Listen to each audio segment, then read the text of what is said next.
Good evening, everybody. My name is Connor Hardy.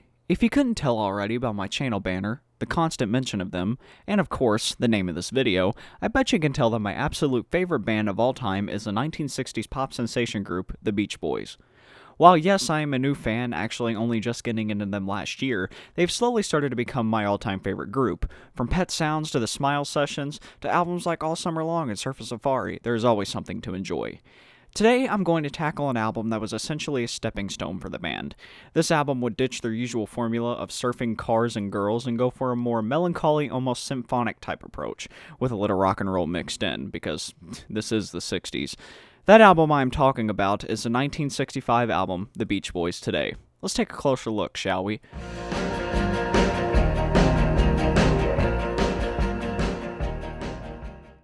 Now, before we can dive into the songs on the album and actually get some worth from them, we have to get some background on the album itself. So here's the quote-unquote story of today.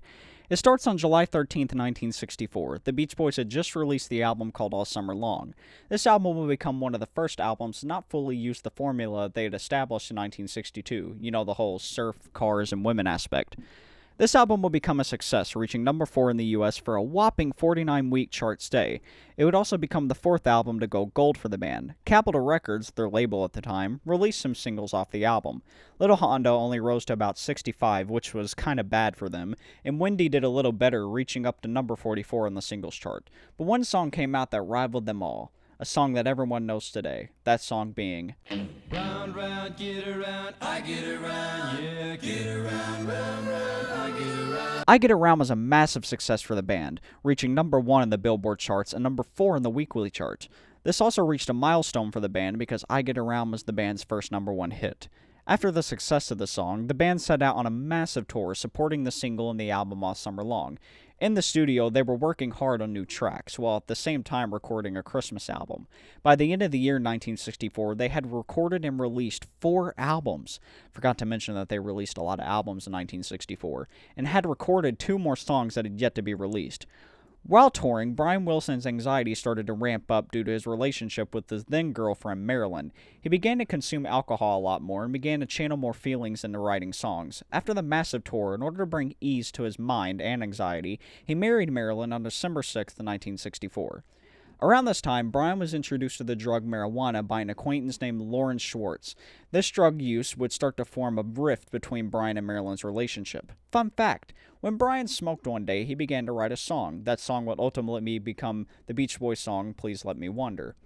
Everything you just heard had come and hit Brian hard, but it hit him the hardest on December 23, 1964. The Beach Boys had set out on a flight from Los Angeles to Houston for a 2-week tour. While on this flight, Brian suffered a mental breakdown. When they landed, Brian played the show in Houston, but after that, every show on the tour was accompanied by Glen Campbell. Yes, that Glen Campbell. After the tour was over, the Beach Boys would return to the studio to form the tracks that would ultimately become the Beach Boys today. They would write and record some tracks, starting in June of 1964. They would wrap everything up in January of 1965. This would all come together on March 8, 1965, when they would release the album Today. The album was a commercial success, reaching to number 4 on the Billboard charts. Well, that's all you really need to know about the album. I'm sure you're wondering what my thoughts on the album itself are. Actually, I'm sure you're not. Oh well, you're gonna find out anyways. Let's review every song on the album, starting with side 1. Let's do it.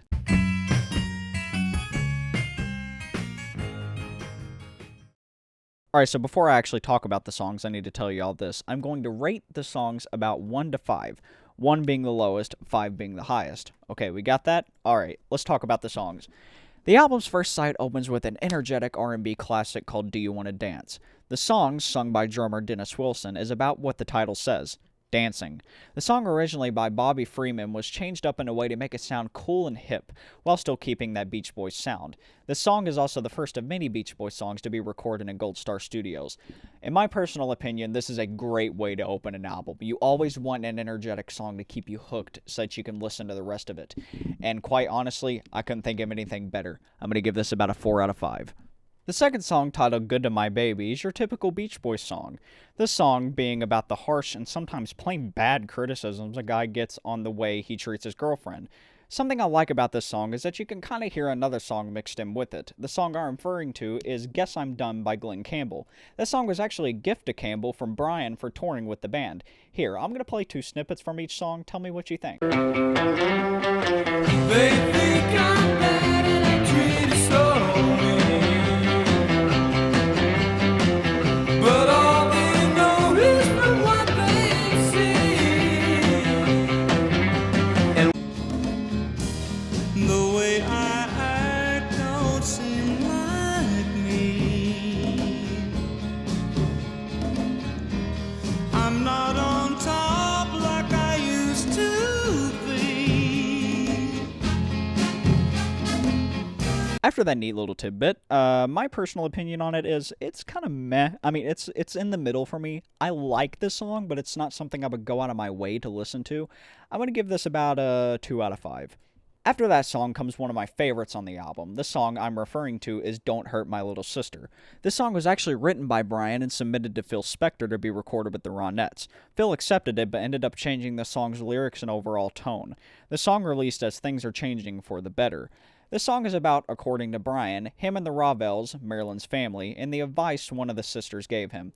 This is absolutely one of my favorite songs on the album because it sounds happy, but if you listen to the lyrics, it's the dude's like, don't do that to my sister, man. You can't do that. I'm going to give this song a 4 out of 5. After that song, another one comes on called When I Grow Up to Be a Man. This song was actually the first song to be recorded for the album.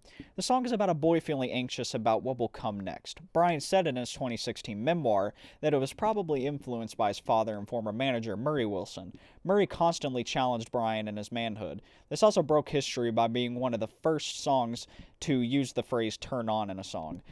Personally, I used to like this song, and the live version is great on the 50th anniversary tour CD or whatever, but personally, I don't go out of my way to see it. I don't see why it's in greatest hits compilations, but I could see it as like an obscure song. I'm going to give it about a 2 out of 5. Yeah, 2 out of 5 would be good. The next song is regarded as a Beach Boys classic, that song being Help Me Rhonda.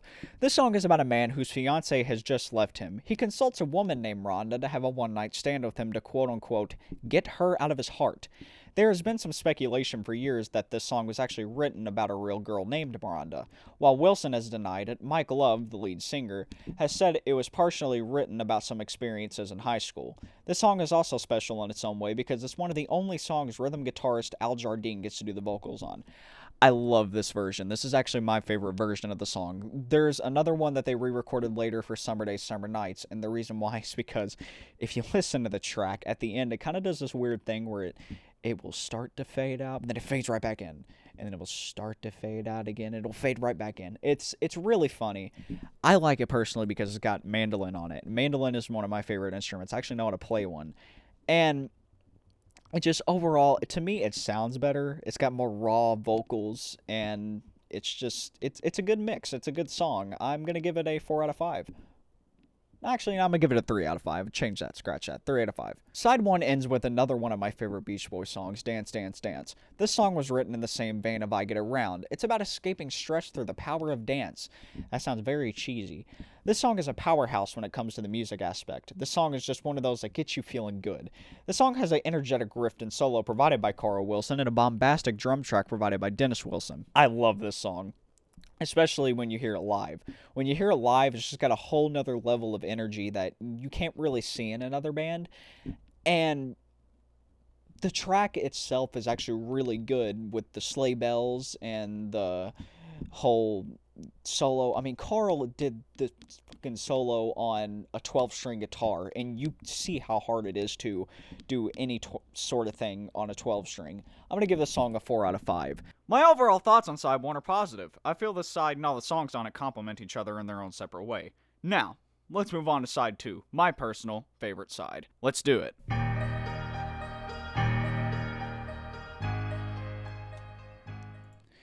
Side 2 opens with the classic track, and another favorite of mine. A lot of my favorite songs are on here, after all. That song being Please Let Me Wonder. This song was the first song Brian Wilson wrote under the influence of marijuana. It's about a man who is afraid that his girlfriend doesn't love him, so instead he likes to think that she does. Wilson has said that this song was written as a tribute to Phil Spector. It used his signature wall of sound for the vocals, and let me say, it's a great use here. I love this song. Now, there's a thing on the actual album itself where it kind of sounds like it's shifted up a little bit. I don't know if that was the dealing of Brian or maybe it was like the dealing of Murray. I'll have to get some more info on that. I'll probably put a thing on the screen right here. But if you're going to listen to a version on their greatest hits album called 50 Big Ones, there is a version on there and it's a new mix. It sounds absolutely fantastic. And personally, if Kiss Me Baby wasn't so good, this would probably be one of my favorite Beach Boys songs. It's in my top 5, but top 3, it's not there. I'm going to give this a 4 out of 5, if only for the fantastic live version that you can find on YouTube. After that sweet song, you get another cover song, this song being I'm So Young. If I'm going to be honest, this song doesn't really have anything special going for it. It's a doo-wop standard that I'm sure you've heard before. Brian would later take the themes and incorporate it into the classic song Wouldn't It Be Nice, but that story's for another time. Like I said up there in the scripted part, by the way, every single time I go into this voice, it's not scripted. I don't see anything in this song. Every time it comes on, I actually skip it. I only just started listening to this song just so I could review this, because if I didn't listen to it, then it would just feel weird. And yeah, I personally don't like it. I always skip it, so this is going to be a first. This is a 1 out of 5. Sorry to any people who strangely like this song. I don't. After that song is my absolute favorite song on the album. This song actually made me want to review this album in the first place. It's one of my personal favorite Beach Boys songs. That song is Kiss Me Baby. The song is about an argument between a boy and a girl. Brian became inspired to write it after a walk around a red light district in Copenhagen. He wrote the melody in his hotel room days after proposing to Marilyn. After that, with a little help with Mike Love on the lyrics, they produced what I think is one of the most beautiful songs. In the words of Mike Love, wistful bass line. I honestly can't put this song into words, so just go listen to it. Like, right now. No, literally, pause the video right now and go listen to it. I can wait. Okay, welcome back. Tell me what you think in the comments below, but I'm going to give you my 2 cents on it. This is one of my favorite Beach Boys songs. This is actually in my top 3. My top 3 are Surf's Up from Smile. It's Surf's Up from Smile, I'm Waiting for the Day, and Kiss Me Baby. Kiss Me Baby is actually taken over I'm Waiting for the Day in terms of musical aspect and lyrics. It's just a very, very beautiful orchestrated song, and it's even better live. Oh man, don't even get me started on the live version. Here's the first one, 5 out of 5. No, just no saying. It's a 5 out of 5. After that beautiful goddess of a song, you get a very depressing song called She Knows Me Well. I'm not going to beat around the bush here. This song is about emotional abuse. It's about a guy who is critical about the way he treats his girlfriend, yet he deals with double standards and jealousy. He goes on to convince himself that, hey, emotional abuse is fine. I personally think it's an okay song, but it's mostly just considered meh.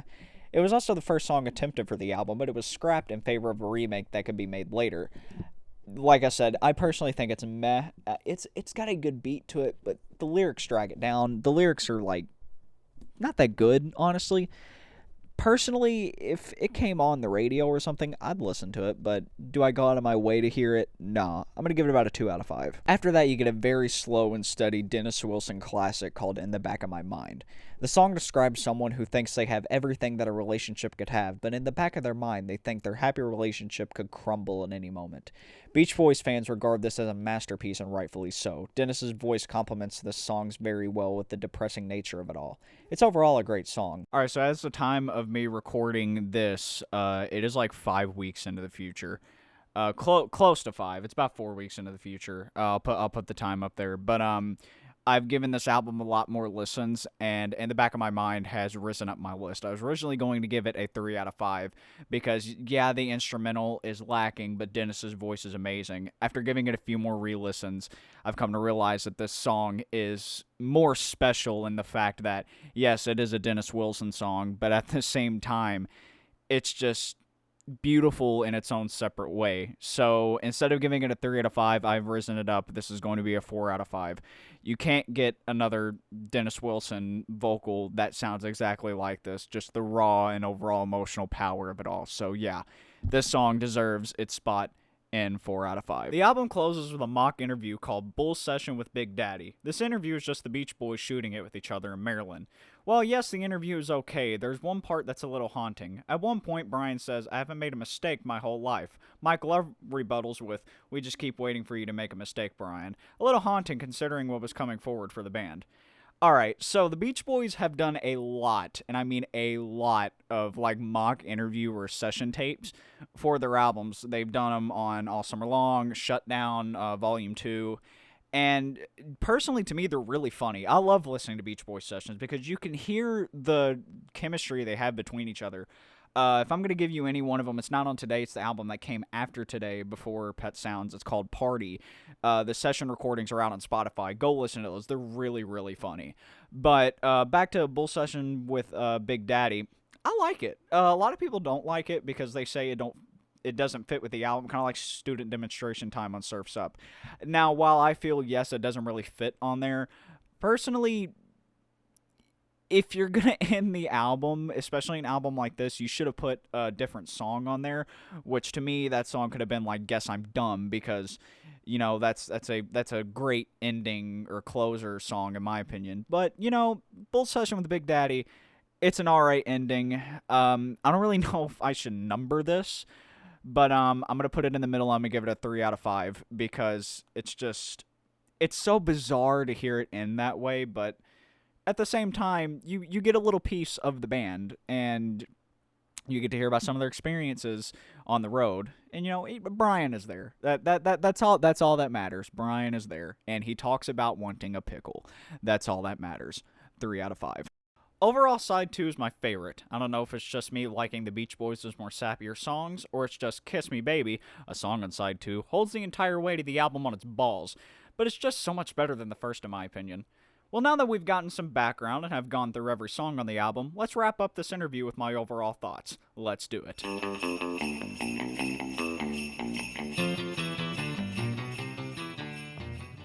The Beach Boys Today is by far one of the most important records in not just Beach Boys history, but rock and roll history. This kickstarted the creative era of Brian Wilson, and it also kickstarted the most prolific era for the band.